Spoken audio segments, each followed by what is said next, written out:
Assalamualaikum warahmatullahi wabarakatuh. Hai teman-teman semuanya, kembali lagi bersama Miss Yani. Teman-teman, bagaimana kabarnya hari ini? Semoga teman-teman sehat selalu ya, dan selalu dalam lindungan Allah Subhanahu wa Ta'ala. Teman-teman, kemarin kita sudah berlibur ya.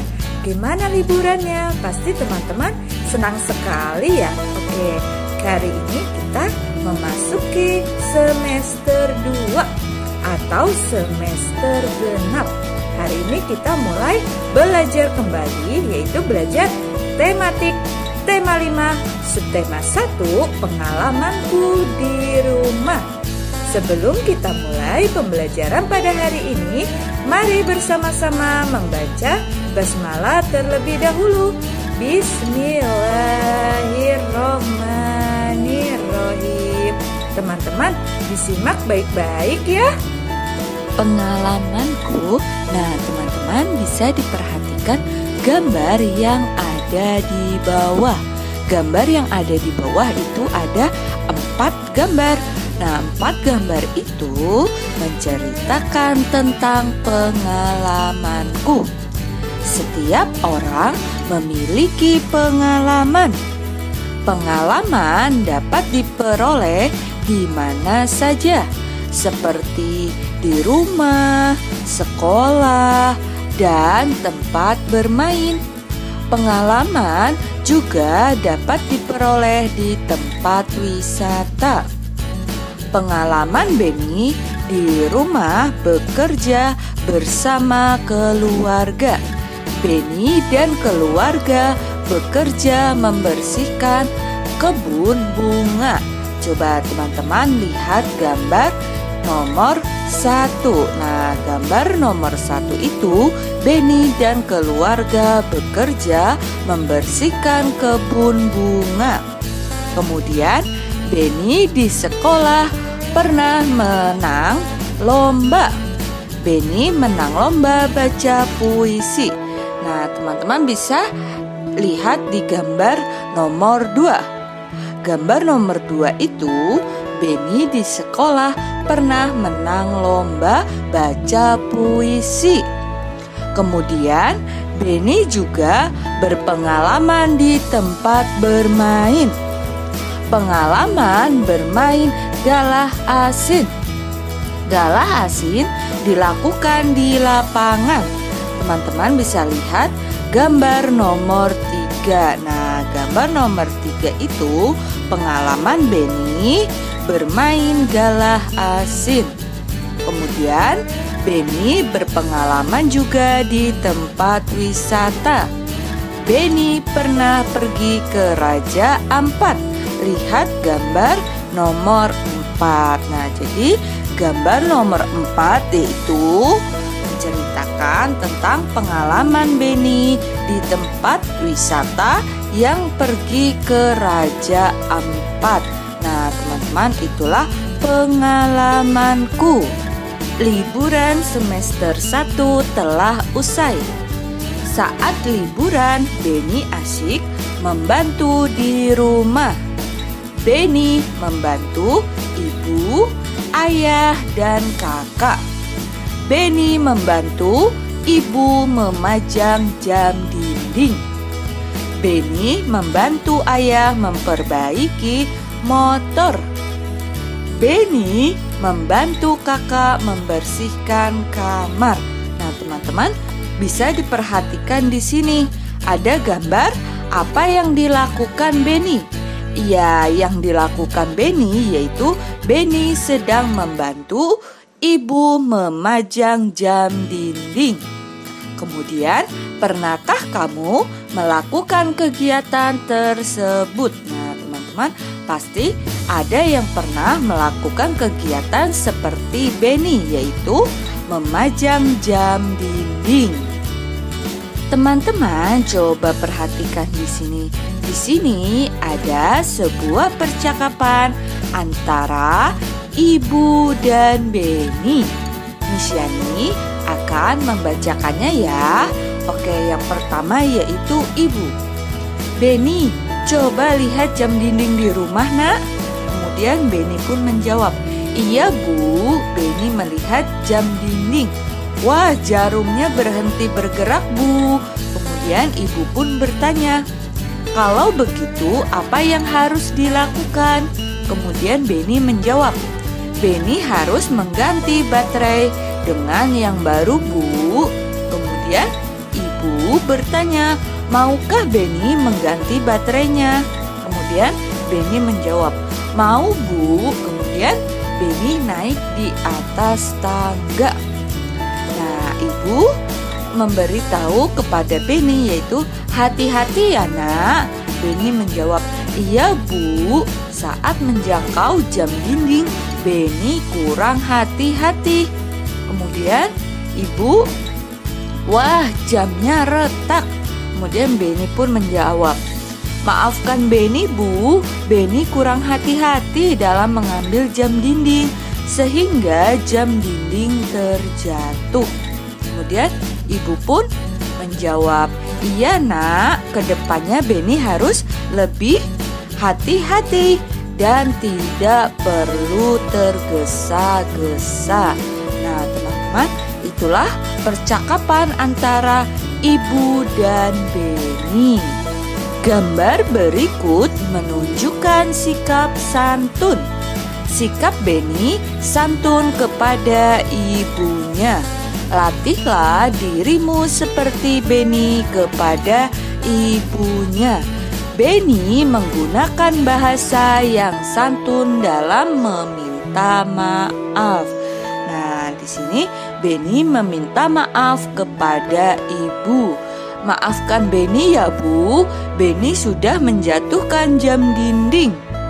Jam dinding di rumah menjadi rusak. Kemudian ibu pun menjawab, ya Nak, tidak apa-apa. Ibu sangat berterima kasih karena kamu sudah menolong ibu. Lain kali hati-hati, kamu tidak perlu tergesa-gesa. Nah teman-teman, jadi saat kita melakukan kesalahan, kita harus meminta maaf dengan santun. Kalimat permintaan maaf biasanya diucapkan bila kita melakukan kesalahan. Nah teman-teman, jadi bila kita melakukan kesalahan, kita harus segera minta maaf.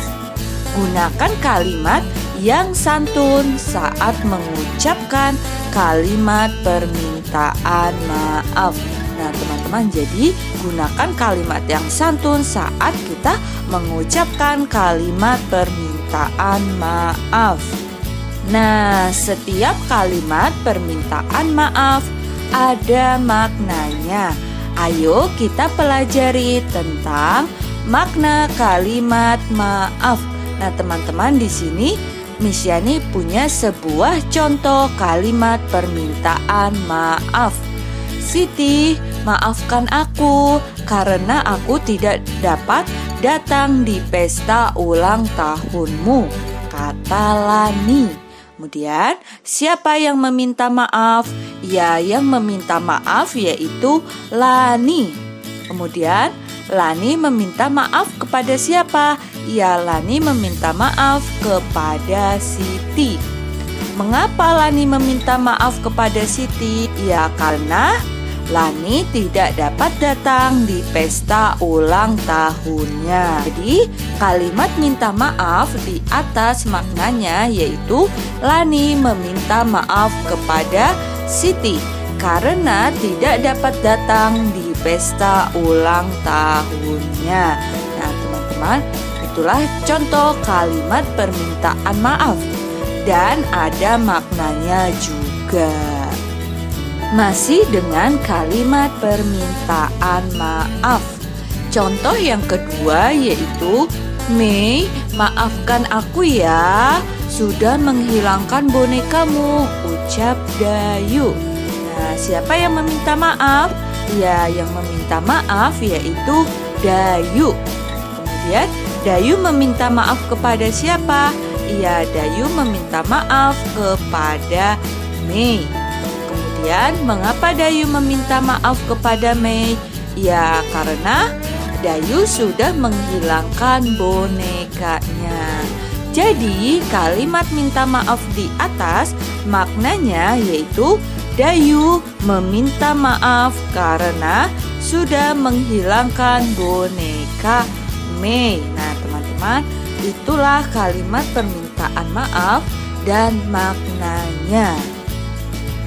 Benny teringat tugas dari gurunya. Tugasnya mengukur panjang benda yang ada di rumah. Benny ingin mengukur panjang jam dinding. Berapakah panjang jam dinding ini? Nah, teman-teman bisa diperhatikan di bawah ini ada gambar jam dinding yang diukur dengan menggunakan penggaris. Nah, panjang jam dinding ini adalah 19 cm. Kemudian sebutkan alat yang digunakan untuk mengukurnya. Ya, alat yang digunakan untuk mengukurnya yaitu menggunakan penggaris. Alat yang digunakan adalah penggaris. Penggaris disebut juga dengan mistar. Nah, kemudian di sini Miss Yani punya beberapa pertanyaan. Pernahkah kamu menggunakan penggaris? Nah, teman-teman pasti pernah ya menggunakan penggaris. Kemudian sebutkan benda yang pernah diukur dengan penggaris. Ya, bendanya yaitu seperti buku, tempat pensil, figura foto, dan lain-lain. Kemudian sebutkan satuan ukuran yang ada di penggaris. Satuan ukuran yang ada di penggaris yaitu cm. Cm itu artinya sentimeter. Nah, sekarang kita akan belajar tentang alat ukur panjang. Alat ukur panjang ada dua, yaitu alat ukur panjang tidak baku dan alat ukur panjang baku. Yang pertama yaitu alat ukur panjang tidak baku. Nah, di sini ada alat ukur panjang tidak baku seperti satuan depa, satuan jengkal, satuan langkah, dan hasta. Alat ukur tidak baku yaitu instrumen untuk mengukur nilai suatu objek dengan nilai yang tidak tetap. Termasuk di dalamnya antara lain yaitu depa, jengkal, langkah, tali, dan lain-lain. Alat ukur panjang tidak baku masing-masing orang berbeda, tergantung dengan panjang tangan, langkah kaki, dan lain-lain. Nah, teman-teman, jadi alat ukur panjang tidak baku itu berbeda-beda, tergantung dengan panjang tangan seseorang, langkah kaki seorang, dan lain-lainnya. Nah, itulah alat ukur panjang tidak baku. Selanjutnya yaitu ada alat ukur panjang baku. Nah, teman-teman, di sini ada beberapa alat ukur panjang baku seperti meteran, meteran kelos, penggaris, mikrometer, dan jangka sorong. Satuan baku adalah satuan yang sudah ditetapkan secara internasional. Misalnya untuk mengukur panjang, satuan internasionalnya adalah meter. Alat yang digunakan untuk mengukur satuan panjang misalnya ada penggaris atau meteran. Nah, teman-teman, itulah alat ukur panjang baku. Oke, teman-teman, di sini ada contoh alat ukur penggaris atau mistar. Penggaris atau mistar menggunakan satuan cm atau sentimeter. Digunakan untuk mengukur buku, pensil, penghapus, tempat pensil, daun, panjang jari, meja, kursi, figura foto, dan lain-lain. Nah, teman-teman, jadi penggaris atau mistar itu menggunakan satuan sentimeter atau cm. Selanjutnya yaitu ada alat ukur meteran pita. Meteran pita menggunakan satuan cm atau sentimeter. Jadi meteran pita juga menggunakan satuan sentimeter. Digunakan untuk mengukur kain bahan baju. Biasanya digunakan oleh penjahit. Jadi meteran pita juga bisa untuk mengukur tinggi badan kita. Tidak hanya kain bahan baju saja. Selanjutnya yaitu ada meteran gulung atau roll meter. Nah, meteran gulung atau meteran tukang menggunakan satuan cm dan m. Cm itu sentimeter dan m itu meter. Kegunaannya untuk mengukur panjang tanah, pintu, meja, papan tulis, kursi, dan tinggi badan. Jadi, meteran gulung atau meteran tukang menggunakan satuan cm dan m, yaitu sentimeter dan meter. Selanjutnya yaitu ada jangka sorong. Jangka sorong menggunakan satuan cm dan mm. Cm itu sentimeter dan mm itu milimeter. Jadi jangka sorong menggunakan satuan sentimeter dan milimeter. Kegunaannya untuk mengukur benda yang berbentuk lingkaran seperti cincin, mur, lingkar jari, pensil, dan juga kelereng. Teman-teman, di sini ada sebuah percakapan antara Benny dan ibu. Benny bertanya kepada ibu, "Bu, apakah nama satuan pada penggaris?" Benny lupa nama satuannya. Kemudian ibu pun menjawab, "Satuan ukuran pada penggaris adalah sentimeter. Sentimeter jika disingkat menjadi cm." Nah, teman-teman, jadi satuan ukuran pada penggaris adalah sentimeter jika disingkat menjadi cm. Kemudian Benny bertanya kembali kepada ibu, "Bagaimana cara menggunakannya, Bu?" Kemudian ibu pun menjawab, "Cara menggunakannya adalah sebagai berikut. Ukur benda dimulai dari 0. Angka 0 pada penggaris harus lurus dengan pangkal benda." Nah, teman-teman, jadi cara mengukur benda menggunakan penggaris yaitu ukur benda dimulai dari angka 0. Angka 0 pada penggaris harus lurus dengan pangkal benda.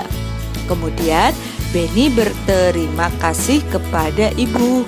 "Terima kasih, Bu." Nah, teman-teman, itulah percakapan antara Benny dan ibu. Teman-teman, sekarang kita mau bernyanyi nih. Siapa yang mau bernyanyi? Ya, pasti teman-teman semuanya mau bernyanyi ya. Ya, sekarang ayo kita bernyanyi pelangi-pelangi. Pelangi,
Selanjutnya yaitu nada.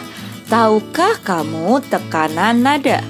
Tekanan nada pada lagu ada dua, yaitu ada nada kuat dan ada nada lemah. Nah, teman-teman perhatikan tandanya di sini.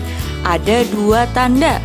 Yang pertama yaitu artinya nada kuat. Kemudian tanda yang kedua yaitu artinya nada lemah. Teman-teman, di sini ada lirik lagu Pelangi Pelangi. Nah, di sini Miss Yani sudah beri garis. Nah, garis yang berwarna biru itu dinyanyikan dengan bunyi pendek. Kemudian garis yang berwarna merah yaitu dinyanyikan dengan bunyi panjang.